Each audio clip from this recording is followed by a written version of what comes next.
Walhart the Conqueror is inexorable! Nothing shall stop his road to world conquest! Except bunnies. But anyway, yes, Walhart is on our side now, so he'll be conquering things in our name. Hopefully. Walhart is, well, he's pretty much what you'd expect. He's all about power. Walhart's strength growth is one of the absolute highest in the entire game, as is his HP growth, and he has a +4 strength cap, which is the highest of any non-second gen character. And a +4 defense cap as well, so Walhart is basically one of the best tanks in the game. He does have -1 to speed and luck, but that's kind of inconsequential. -2 to magic, which is really inconsequential since Walhart never even uses magic. And -2 to resistance, which is probably the only really bad one of his negative caps, but still it helps with his general tank-like build. Now, apart from his absolutely enormous HP and strength growths, the rest of his growth rates are kind of average. Then again, having average skill and speed is still relatively decent for someone as tankish as him, and his defense is fairly decent. The base growth is highish, but the class growth for Conqueror is actually not all that high. Other classes might help him gain defense a bit more. His resistance is certainly not bad for someone who has a -2 cap to it as well.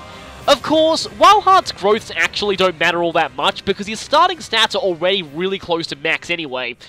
Walhart's starting stats, even if you're playing on normal mode, the stats listed here are for hard, but they're pretty insane. His HP is 1 point off of max, so his insane HP growth is kind of wasted.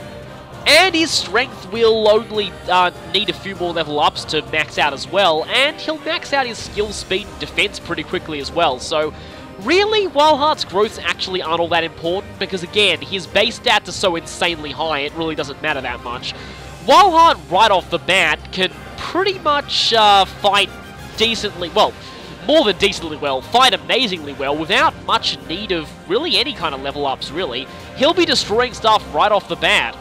And well, that makes sense, seeing as he actually starts out at max level, which means if you even want to benefit from his growth rate, you have to reclass him. Even then, he'll still will take very few level ups to reach his maximum stats, so for Walhart, he's already as strong as he could pretty much possibly be. He doesn't really need to get any stronger. Not only that, but he has a unique personal weapon, an incredibly powerful axe that is also 1 to 2 range. Already starts with A ranks in swords, axes, and lances, so that's amazing. And his own personal class, which is basically a more speedy Great Knight. Really, Walhart has a lot going for him, and he's definitely one of the strongest characters in this game, so good thing you only get him towards the very end. As far as class options go, Walhart has the Conqueror class as his own personal one. It doesn't have a promotion, but why would it need one? It can reach a maximum level of 30 instead of 20 like Villager, but unlike Villager, this class on its own is very, very good. It's basically a better version of Great Knight. It doesn't have as high caps in strength and defense as Great Knight, but it makes up for that with much better speed. So Walhart hits hard, is very fast as well, and is really tanky, so yeah, he's kind of insane. Other characters wish they had a class like Conqueror. Conqueror also comes with its own unique skill, Conquest. Unique, well, for the main story. There are a few Spot Pass or DLC characters that have Conquest, but for the main story, only Walhart and his lineage can have this skill. I discussed this when we fought him in the main game.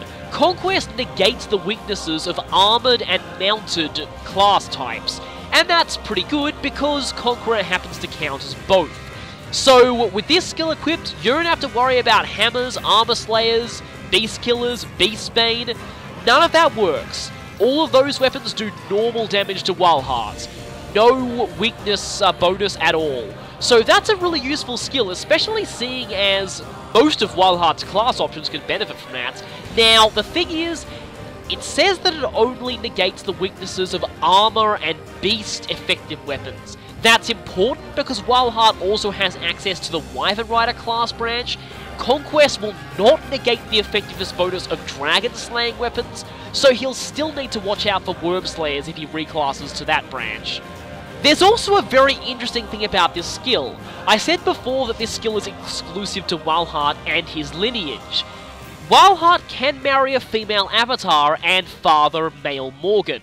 If that happens, the resulting Morgan inherits Conquest from Walhart, and like with Crom's skill inheritance, the child will always inherit this skill, no matter what skill is the last in Walhart's skill slots. Inheriting Conquest is pretty useful, especially since Morgan has access to every possible class that could benefit from it. And yeah, having a unique skill that Morgan would not be able to learn otherwise is really, really useful. Of course, there are some bad things about Walhart being a father, but I'll talk about that at the end of this video. Something to note though, while Conquest can be passed down, the Conqueror class cannot. It's not like Targwell or Manakete that can be inherited by Morgan. This class cannot be inherited under any circumstances. For those wondering, this is the gigantic spoiler class I referred to in my inheritance video. If Walhart is Morgan's father, Morgan starts out as a tactician, and does not have access to the Conqueror class. It is completely exclusive to Walhart. But Walhart can reclass to other things. He has the Armor Knight and Wyvern Rider class options, so basically his class options are all about power and defense. Now, Walhart doesn't have any skills from the lower tier classes, so it might be beneficial just to go into those, even though Walhart will have literally everything maxed out in these classes apart from magic and resistance, so really there's no reason to stay in those classes for very long. Just go to level 10, get both skills, and reclass out of them immediately. Defense +2 and Strength +2, I guess they improve Walhart's best stats and can take them higher than their caps, so they're kind of okay, I guess. Indoor Fighter is and Tantivity is as well, but it's the promoted classes that are better for skills. As a general, Walhart will learn Rally Defense. It's the only rally skill he gets, but at least it's something. And Pervise, making him even more tanky than he would be normally. Shame that he never actually gets access to Aegis, though. Yeah, Walhart has that skill as an enemy, but not when he's on your side. Bloody cheating AI. Also, speaking of which, on higher difficulties, Walhart, when you fight him in Paralog 19, has more skills than just Conquest. He loses all of them except Conquest when he joins, so that's really annoying. You have to get Pervise back the hard way, and you'll never get Aegis back, which is really irritating. But anyway, Walhart can learn Luna from Great Knight, which is a pretty decent skill to make him do even more damage than he do normally, and Dual Guard Plus, which helps pretty well with Walhart's insanely high defense, meaning his Dual Guard rate is already high, might as well increase it even further. As a Wyvern Lord, Walhart will get even more strength, and also Quick Burn, which not all that great, and Swordbreaker. This is actually very useful because the Wormslayer, the one effective weapon that Walhart does not have Conquest to protect him from, is a sword, so that'll help him dodge that. Well, it won't protect him from the Book of Naga, but you're very unlikely to see that outside of DLC and Spot Pass. Anyway, his other option is Griffin Rider. From there, he'll get Deliverer. +2 movement while paired up is a fantastic skill when you're going to want to be paired up almost all the time in this game. As well as Lancebreaker, which is not too useful, seeing as Beast Killers will never have their effectiveness bonuses on Walhart. But at least it's another breaker skill to combine with Swordbreaker. So overall, Walhart, he is all about power, but he does have some pretty decent skills to learn to make him even more powerful. But really, he doesn't need all that much on top of what he starts with. He is ridiculously powerful right from the get-go. Walhart is voiced by Richard Epcar. He's done so much work in video games that listing all of his credits here would take way too long. Suffice to say, though, Richard Epcar has a very, very noticeable voice, and he's very often typecast as deep-voiced hammy villains. One of his most well-known roles is as Xehanort's Heartless, aka Ansem, Seeker of Darkness, in the Kingdom Hearts series past the first game. He's also Argent Heinkel in Bravely Default, Hanzo in Naruto Shippuden Ultimate Ninja Storm 3, and the Joker in Injustice Gods Among Us, who sounds quite different to a lot of his usual roles, so I gotta give him props for that. What do those characters that I mentioned have in common? Well, they're all villains. Richard Epcar has a tendency to voice villains. He does play non-villains sometimes, but most of his roles are villains. He also has quite a lot of famous anime roles, and he's been in a lot of Western animation as well, including The Legend of Korra, so he's done a lot of voice work. Again, listing all of his credits would take way too long. I will say he was basically the perfect voice for Walhart, though. I'm also so jealous of my sister because she actually got to meet him at a convention. Speaking of Walhart, though, there's one last thing that I have to go over in this video. And that's the issue of Walhart's support with male Morgan if he's Morgan's father.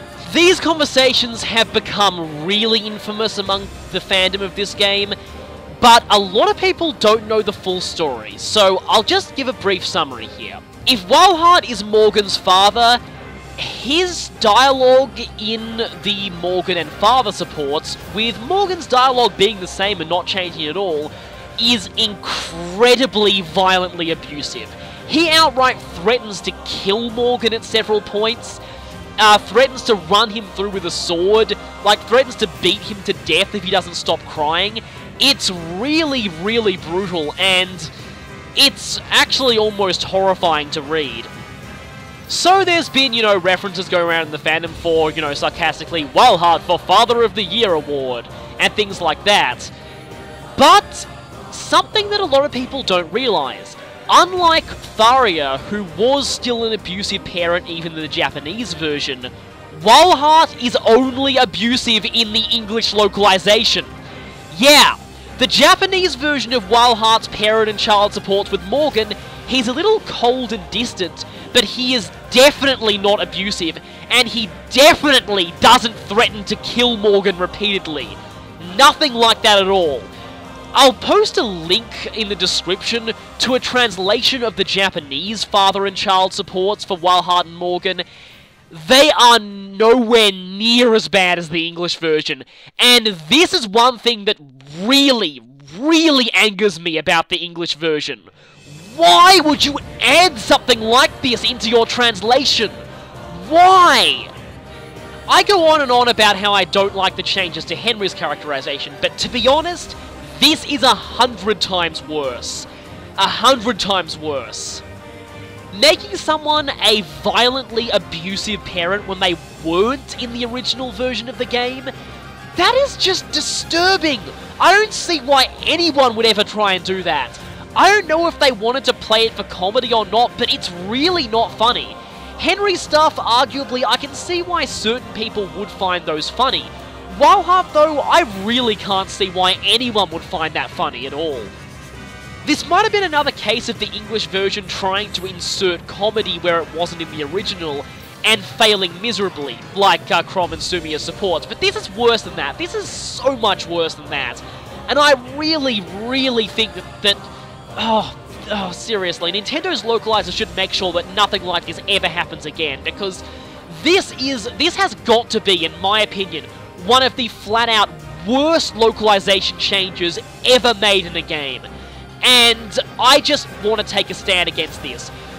Please, if anybody who worked in this game is listening, make sure that you never do something like this again.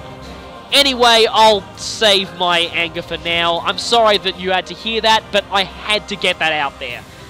Anyway, this bio's over, and I'll see you in the next one. Again, I apologize for getting so angry, but yeah.